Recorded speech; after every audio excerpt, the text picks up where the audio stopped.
Into the Spider-Verse undeniably changed animation. Its influences can be felt in all sorts of corners of modern animation. It was the best movie of the last decade as far as I'm concerned, and now finally released on digital is the much-awaited sequel.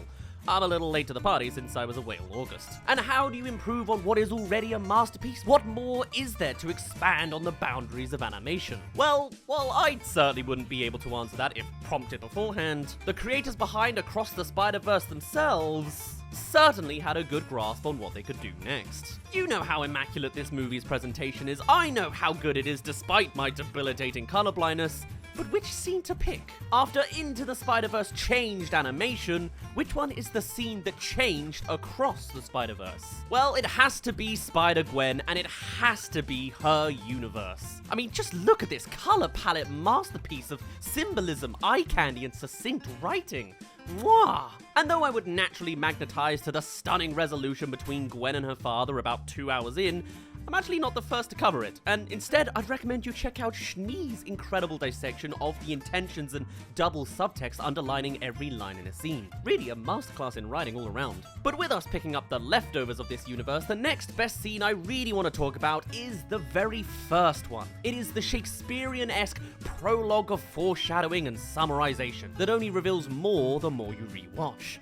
It's our first impression of this massive undertaking, and it nails it. Let's check a look. Let's do things differently this time. Like, so differently. My goodness, starting off immediately with some frenetic, reactive, diegetic visual mimicry. Right after the Comics Code Authority stamp, and we jump right to Gwen drumming. Each beat represented by its own visual cue to bring you into this creative cacophony. Different drums reacting with different visuals. The bass drum down there with some bass strings too. Beats hitting at the same time, or others having a little bit of sparkle. It is a little bit different this time in so many regards. It's Gwen starting us off. It's her universe. It's a graphical animation piece. It's a spin on the comic book opening from the first movie's format. And I'm sure so many other ways too. There's a flare of Gwen actually drumming, for those not quite getting it yet, silhouetted against this purpley action line gradient. And even here, there's still some of those rippling drum additions. And as it speeds up, the visuals change. Overlapping boxes and starrier hit. It's all just the foundation opening up, but we're kicking into gear. And this part is just the pause between the lines, but there is so much visually you can take in, if you have frame-by-frame privileges. First, there's the comic panels popping up on this bar, showing Gwen drumming in a new light. That's not some comment about many lanes she can go down, it's the Mary Janes, the name of the band Gwen is in, branded on the front of her drum kit.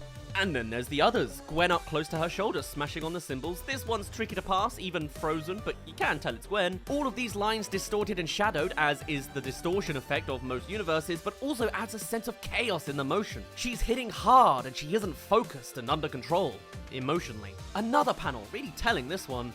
I'm no drummer, but this isn't how you hold a drumstick. This is more like how you hold a knife. Gwen is pent up with rage. She's not playing the drums, she's attacking it, lashing out her emotions on this soundtrack as she weaponizes her musical tools. Or it's foreshadowing to the end of Beyond the Spider-Verse, what do I know? And a final panel spinning back to the drums. Music notes still being displayed by the graphical shapes in the background as these 7 dots expand into the 6 pieces of the drum kit and Gwen in this shot. That is amazing! And we are 6 seconds in! Did you notice that in real time? I didn't, even as I replayed this scene 8 times to write this paragraph. But at this new angle, Gwen is shaded in pink, faded features and behind the musical shapes as she is lost in her music, not the forefront of attention as the music is leading the charge, before disappearing again and reverting back to just beats and shapes. We're all lost in the music now as the bass line comes in with a couple of string animations. His name is Miles Morales. And now we're off to recapping, but boy is there some eye candy to present it. First, this selfie, appearing off to the side against Gwen's drum beats. I always perceive it as being part of a guitar neck with it framed under the strings here, but it's not. It's just a Polaroid. Clearly a keepsake for Gwen that brings her a semblance of bittersweet joy. With a very brief shot of her playing more. Is she looking at the Polaroid on the ground? Oh, actually it's on the inside of her drums apparently. We see that revealed later alongside her Spider-Woman costume. With a backing of dots like symbols. And then we're back to the selfie. It irks on her mind, thinking something about Miles Morales, the photo even pulsing from the intensity of Gwen's drum hits. It's a source of intense emotion, if not immediately shown by Gwen's close-up, scribbled across her entire being. She's feeling raw right now, lost in the thought of the memories of him. A frame of her noticing him in school, drums turning to see him, first like before, and then framed within a drum frame, free to strike and all. And her point of view next, distorted by yet another beat briefly. And that's not even getting into the color theory of it all. The two strikes on this memory have different colored drumsticks. It's Gwen's color of pink and white against Miles's colors, purple and green, the same tones of that of the Prowler. These colors of which pervades in places more and more. When Gwen's thinking of Miles, there she is in purple against a green kit. Against her shot, the backing and rim is green, as are the little splotches on her strike, purple and green, whilst Miles gets none, no splotches. Why? Maybe it represents Gwen knowing how she feels about Miles when prodded, but being unsure of Miles' opinion since she isn't him. Art is up to interpretation. He was bitten by a radioactive spider. And again within the drum frame we have the spider, now with a smear frame of a drumstick and a trans-dimensional texture on it, literally looking like it's breaking reality. It's like a blank slate world behind there. And some extra diamond lines. Now a bird's eye view of the drums, red and pinkish to purple and green.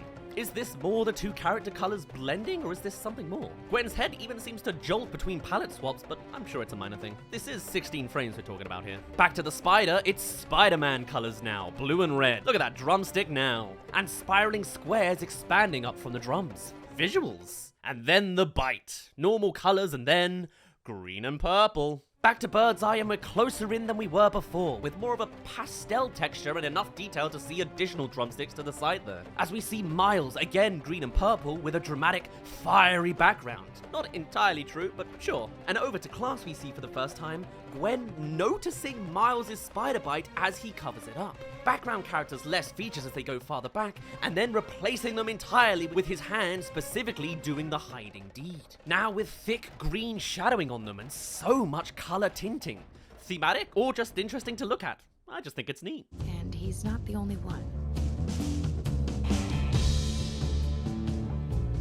And get used to that line. He's not the only one is referring to getting the radioactive spider bite in this case. He's not the only Spider-Man? Whoa, what? What is this? Some kind of Across the Spider-Verse? A splash of the Spider-Man logo now in Gwen colors. Here's a shot now of Gwen studying, a constant rippling in the background as if there's a lingering pain going on. It's her spider bite, probably recent during this moment, similarly covering it up with that green shadow. Look, there's that bite on her hand. So fast, I'd never spotted that. Brief bird's eye. This is the angle of her recollecting this subject, and here it is some more. Green on the foreground, blue and red in the background.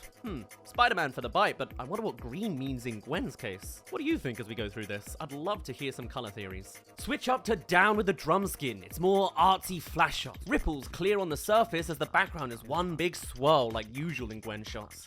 Followed by just straight up a normal shot of the collider. Guess they didn't want to reanimate that. Though there is this flash frame of importance, that is the Green Goblin hoiking Spider-Man into the collider in the first place. It is the birth of the Spider-Verse itself, and probably blah blah blah theory insinuating something for beyond the Spider-Verse. Just like the initial spider glitching into the Spider-Verse was a clue for the plot point in Across the Spider-Verse. You following? Cymbal smash in the center of the explosion. Nice. And the drumsticks have reverted to barely even a sketch. So much variety presenting the same data, it's really something to be studied. The explosion occurs as Miles witnesses and is recognized by Spider-Man on his deathbed.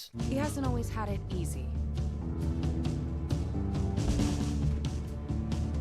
Now switching to Miles' sacrifices as the new Spider-Man. It's all about Uncle Aaron. But first, it's more drumming. This time with features on Gwen against almost a cityscape background. It's an odd LED light texture everywhere as we have green and purple science pieces. Apparently telling the story of Miles Morales just brings in a good mood. Look at that dark blue drumstick smear. The drums are even animated on different frames to Gwen herself here. The Prowler popped up with a new green painting background art, as well as his POV of smudging primary colors Miles. Back to bird's eye pastels with blue outlines coming in after the first frame, solid color for the floor, and extra drumsticks, detailed but not as noticeable. Do these changes all mean something thematic? Not always. I think it's just about variety. It's a sensory overload on purpose and a way for the animators to stretch their wings and give us some damn good art. It certainly is keeping me fed. Moving on to the Aaron reveal with a little Gwen retelling. More of that musical visual cueing on his face reveal. Elements of her can be seen since she's the one introducing the concept to us. Down low again with different colors again, I like how this time the smear frame of the drumstick is separate to the actual placement of the drumstick itself. I'm sure it's common, but it's the first time I've seen it like this. And then it's Aaron's death. Again, each frame repainted. It's as if this is the visuals of the event if it had happened in this universe. And so many of those elements are prevalent here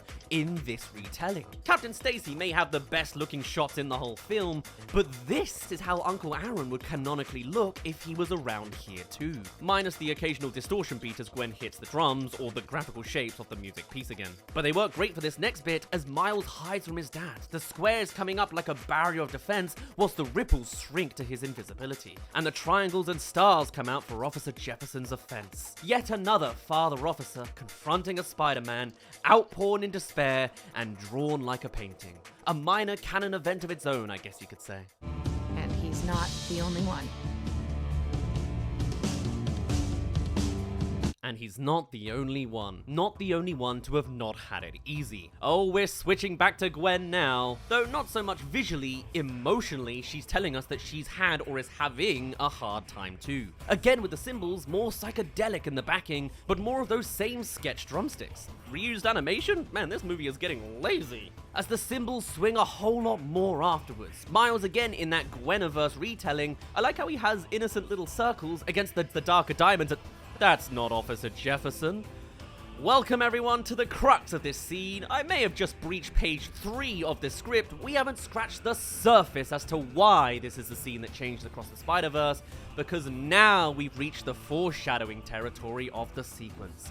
We've been blown away with visuals, themings, retellings, and drumming, but now this scene is to act like an old Shakespearean prologue, as we're about to see the entire story of this movie, the one we're about to watch, unfold beneath our very noses. Two households, both alike in dignity in fair Verona, where we lay our scene and all that. And matching the canon of Miles' scene, we see Captain Stacy, Gwen's father, in his alleyway despair moment. Pinky purple against a new, bright circle sunlight. It's just a teaser, but blink and you'll literally miss it. Back to Gwen. Close up on her head to trick you into forgetting Stacy's, surrounded by the sound of music and actively ignoring everything around her. Back to those low drums and then off to a new approach for 17 seconds. What does this one mean? All but faded completely. It's reminiscent of the resolution with her father 2 hours in, but this doesn't come from a place of happiness and relief.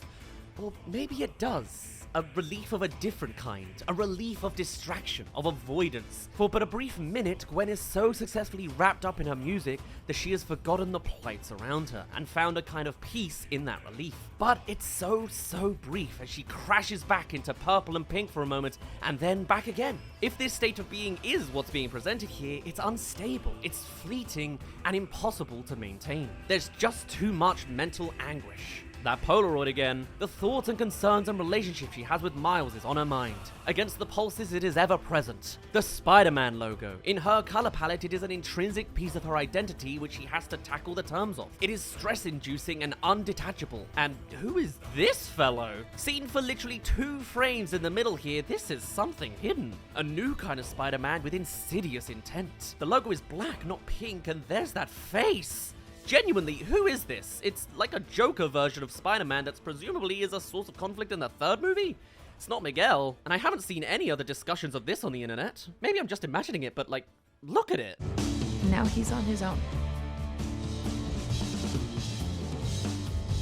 And now he's on his own. He is separated from all the other Spider-Men after shutting down the Collider and having to tackle just his own universe, but also, the narrator Gwen and the Gwen drumming here are not the same Gwen, not from the same time. Drummer Gwen is at the very start of this movie. She does have things on her mind, but as we saw with that flash of Captain Stacy, some of her concerns are for events that haven't even happened yet. The narrator Gwen is talking from the other end of the movie. By this point, Miles has been left on his own because he has been outcast by Miguel O'Hara from the Spider-Verse, and his whole speech is exactly that. A speech. At the end of Across the Spider-Verse, Gwen recruits the integral collection of friendly Spider-Men to help Miles, and this prologue paragraph here is her recruitment speech. The double meaning of every line will only become more clear as we progress from here, but first, here's the incredibly upfront foreshadowing shot the movie chose to linger on here. Miles witnessing the canon story of a Spider-Man losing their Uncle Ben, seen only within the silhouette of Gwen and her drum kit, only sometimes revealing Miguel overwatching Miles. What a wacky composition for a shot, but it works so well. Silhouette Gwen now in an off-white as she smacks her drum against blue diamonds and backing. And back to that overview once more. Before the fastest 8 comic panels you'll ever see. A smash of onomatopoeia, not even a defined language, because it's just noise at this point. A couple of wrist flicks of that drumstick and that knife stab angle again. A detailed Gwen in the moment, a close-up on her expression up top before the opposite. No face, just hands and contact. All the clattering above and beyond that Mary Jane's tagging. Practically looping us back to the very first comic panel we saw this sequence. Each fading in and out in order in real time, and that symbol timed perfectly with the actual soundtrack. As has been most of the drumming this entire time anyway. More drums with purples and pinks and white drumsticks, those damn cymbal agains, but the other one this time, hit from the other side. A shot of their final moments together in watercolor form, clearly a moment Gwen's not to forget, and the cityscape, presumably where Miles is now, whilst being entirely too accurate. He's bulked up, sat in the correct place, and look, even has his doodling notebook out. Something we'll literally see later. His world only visible through Gwen and her drums, it's her imagination, her mental location, whilst the rest is just the noise of her music. The reality of her reality over here in this dimension. Mirrored silhouette Gwen. Don't need to overwork her animators too much when a simple inversion does the trick. Back to cityscape, back to this smash, back to cityscape. Again, it's weighing on her mind, and this time the camera's shaking with the hits for more layering intrigue. Those damn symbols, their final moments, pulling away before progressing to that final expression she sees. A happy, content, yet bittersweet Miles Morales. Cascading in brushstrokes from her retelling. Smash! That face again, and a new representation of Gwen circling with this grainy filter on top, spotlighting on her the yellow in the center of pinks and purples, and her final moments in Miles' reality, dropping down to the collider and vice versa of her falling. She is the center of the ripples this time, in the Spider-Man color palette, as Silhouette Gwen continues to smash at her drums in frustration. Black silhouette against a bluish background, continuing to fall but with a warmer glow on her face, and then Miles' hand reaching for hers. Another future memory, interestingly in the watercolor palette. Her perspective of this insinuation of a scene. You think you know the rest. Think you know the rest. Again, with that double meaning, it's the audience knowing the rest of the formula of the story, as well as the understanding of the future Spider recruits knowing what has happened and what is to happen next. And for the visuals, another Gwen smash! And oh, look at this! A distant Gwen next to a wanting Spider-Woman. This, at first, I thought was a really cool representation of Gwen secretly wanting something or having a perspective change in the future that makes her regret a choice she's made in the past, but actually, it's a lot more direct. This composition exactly happens later. It's not an artistic choice, it's the moment Miles learns that Gwen was trying to stop him from saving Inspector Singh. It's the memory being played on the computer as Gwen regrets her duteous role of inactivity. Though perhaps there's room for that regret interpretation with Spider-Gwen there too. 2 frames of drumming again, now in green and purple and yellow. A third color that's been popping up more and more. That spider making its appearance again, glitching from up top and inside some kind of container with similar spider eyes. This box we briefly see in the Spots retelling, but only in black and white. Here it is. Never before seen in color. Or seen before at all, chronologically speaking. More yellow splash, more Gwen smash, Miles witnessing the super collider. I guess they did want to reanimate it, at least with more of a paint stroke filter. As Gwen drums anew, now with yellow drumsticks, dots of blue and that comic texturing in the background more emblematic of Miles' universe, since she is cognitively there. Or it's just band lights. You don't. You think you know the rest, you don't. This addresses more so at the audience, telling us that this story formula is going to go a little against the grain of the usual here. A bit of dramatic anticipation being built is all. The spider crawls in the sewers, Miles slaps it with a flare, again all from Gwen's retelling, as is this new shot of the dead 42 spider. Drum beats back on beat as a noticeable pair of tweezers come into frame. A less subtle hint for what's to come. Though how the Spot was perceptive enough to find this thing against all of New York from Alchemax to the underground sewers is truly a thing I wonder. And more drumming. This time time with a black backing and more sparkling off-white diamonds. An underrated color choice, but I really like this one. I thought I knew the rest, but I didn't. I thought I knew the rest, but I didn't. Even showing a little bit of Gwen's vulnerability to how the story goes, and perhaps talking of how it twists and turns over the plot of this movie. Or she's speaking from beyond the Spider-Verse at this point. It's probably just bait though. As the spider is lifted even more, and we're given a new panel strip of Gwen's origins. Oddly from right to left, like a manga or something. Efficiently kicking a very heartbroken lizard, as is her backstory with her Peter Parker. Pulling off her mask at some point, perhaps to her father in a bit, since she doesn't with Peter. Her spider, this particular frame of Spider-Gwen, which I'm sure is straight out of this movie or the one before it somewhere, suspending on a web, getting that canonical spider bite, webbing from that suspension with her spidey senses going, and this guy. This isn't her Peter Parker. He may have a scratched eye, but not this bruised one, and certainly no blood from the ears, but it's very possibly a reinterpretation from the comics, since her comic spider bite has that similar design and hairband to it. Or it's some part of her origin that is yet to surface, namely those two suspension panels. They seem awfully suspicious to me. And alongside them is more of those bassy strings to keep it all moving. Wow, check out this drumming. A background of bubbles like she's mid-collider and a new shape of octagon corners. All with her in orange now. Her mind is taking her in so many directions, and the color somewhat reflects that. It's a cheeky shot of Miles falling through the dimensional portal that's not supposed to be seen yet, as Gwen's next display is silhouettes of boxes behind her, or stage screens and concert lights within her silhouette.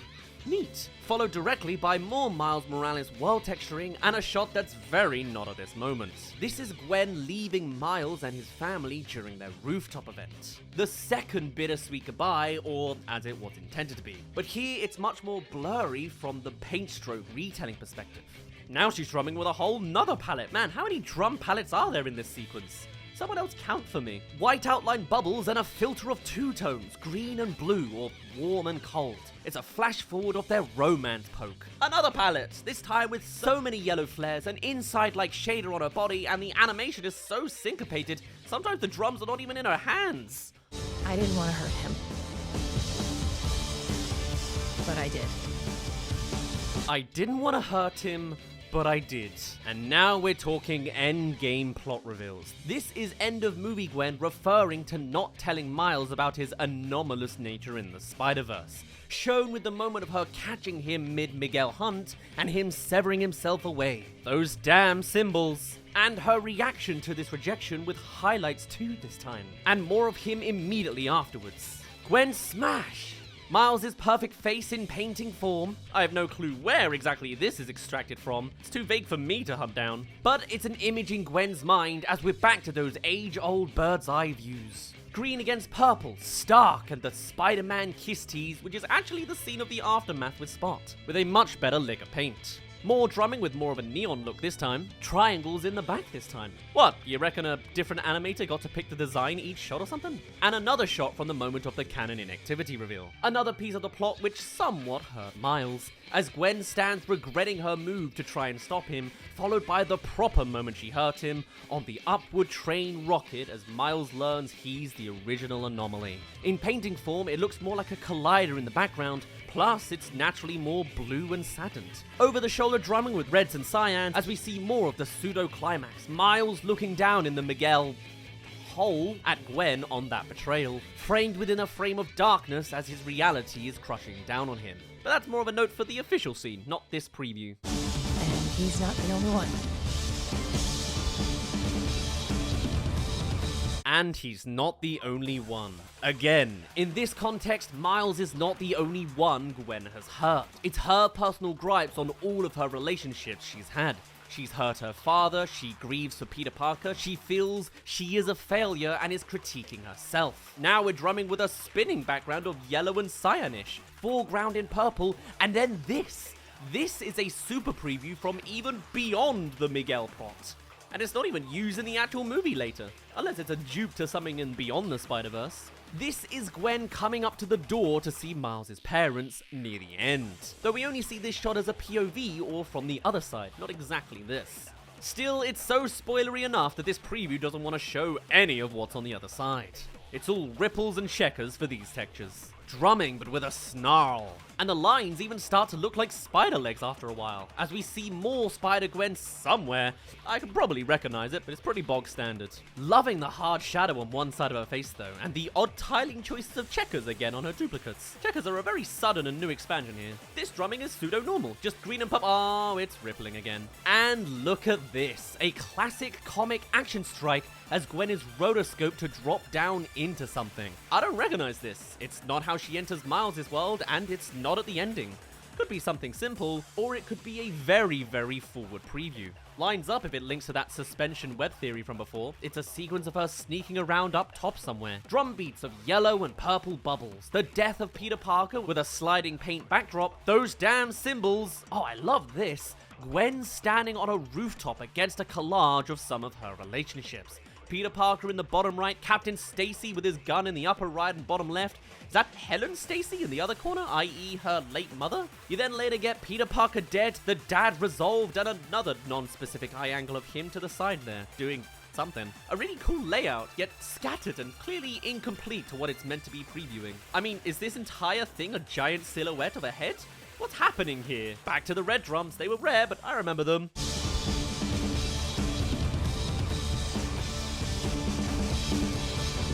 And again, wow, this collage as the backdrop to Gwen falling with her trailing shadows of pink and purple. Are we sure this is the Into the Spider-Verse outro? Because the determination makes it seem like a future event with more of a callback to that motion more than anything else to me. Is it connected to the comic strike hole she opened earlier? Drumming in blue with smear frames that invert the drumstick colors. Drumming with pink and a grayscale body that reminds me of Hobie Brown more than anything else. Has she been the palettes of other Spider-Men this whole time? Probably not, right? I'm not the guy to ask for this. I shouldn't be doing color theory at all, to be honest with you. But there's just so much to take in. Oh, and this glossy preview of the Go Home machine. A terrifying concept that is just so visually pleasing. As we're back to Gwen with Spider-Man colors, sure, blue and red, but also the lines coming out of her head like it's one big tension headache works really nicely for the vibe here. I think this shot nails it better than all the rest so far, with a little bit of that Miles dimension texturing in the back too. Great that it works both ways as a band thing and a boy thing.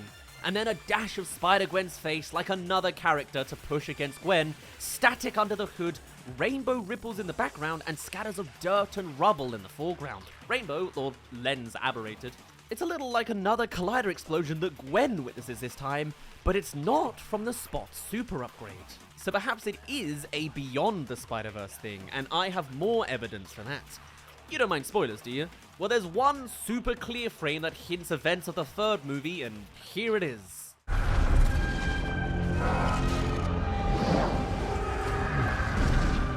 Did you catch it?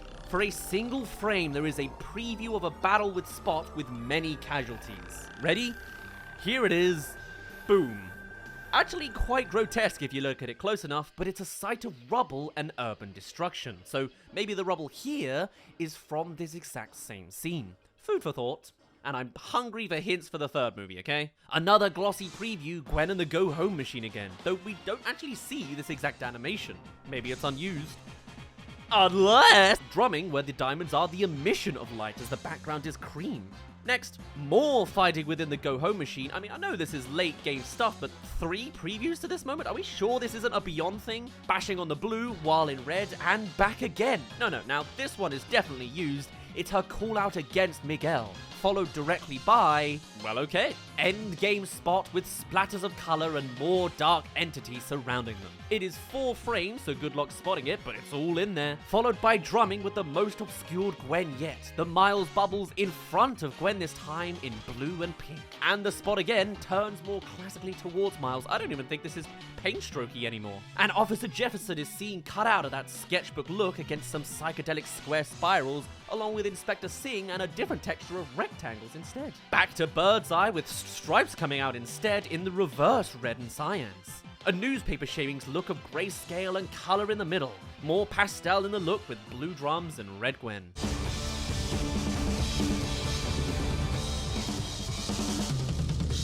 And then for this final marker, all the additional layers of this soundtrack peel away. The bass line is gone, and the synth, or whatever it is. As it's all gradually been introduced to crescendo across this whole scene, now it all cuts out. The rest of the band have finished, and all we get are the diegetic sounds of Gwen's drumming. off the wall, uncollaborating, a real mess really, and a semblance of that all-white blank slate look from who knows how long ago now. As we're back to that Polaroid for 3 full frames, we catch the boom of Spot's Super Collider victory. Check it out, it's about as 3D as you're gonna witness Spider-Punk over there. And then a final shot of Miles, dejected from that final betrayal, built like a painting with extra flair on the corners and a splash of his spider logo, as it's the entire crux of this trans-dimensional conflict. And back to his face a final time as the drum beats hit their largest shape with that fuzzy circle that explodes behind him. It's her final thought, memories, and previews as she's now broken down into an unformatted drumsical mess. Grey on pink, grey on stark yellow, that's new. Love the different line art on that one. Sketchy drumsticks on a strange, scarry backing, a big zap across this next silhouetted one, and then... Hey! Yo, Def Leppard! Comic paneling, the same motion, sometimes at different colors between even the panels of the same moment, and all to conclude on a dud of an audience. Is the song over? What I love about the dialogue of this scene is not just the efficient recapping and double entendre of it all, but also the fact that the repetition of the line, and he's not the only one, could really loop to the very first line of the sequence as well, because after all, by the end of the film, we would come to learn that... His name is Miles Morales. And he's not the only one.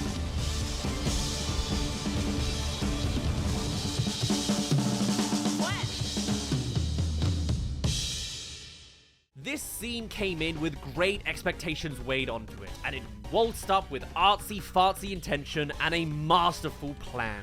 Did you know all the details from this frame-by-frame dissection? Because I certainly didn't. Even the standard movie dissectors can miss the tiniest of details here. What is that face?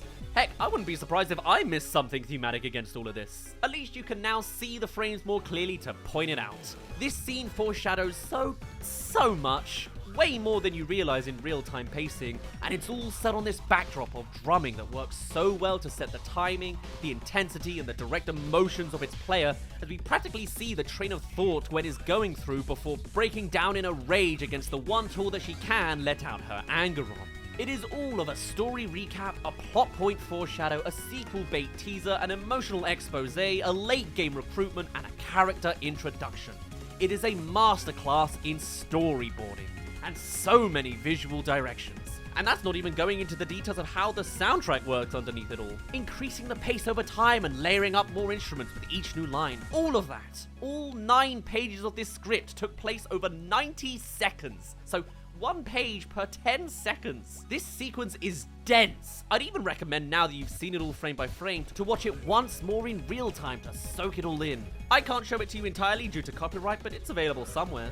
Tell people I sent you, and then reply to that guy saying what's so special about being sent to one of the most popular movies of recent times. But with a predecessor that literally changed the direction of animation, you can't exactly ask for anything less. And you know what? I think I could keep talking about Spider-Verse, so I think I will. I'm gonna make a super essay breaking down every single tiny little flair I can find in this movie, every smear frame, comic splash, and an overall addition to the filmic standard from this entire 2-hour and 20-minute experience. I'll lay it all out there at some point, maybe in time for Christmas. I'll pull in an hour a day, though we'll have to see.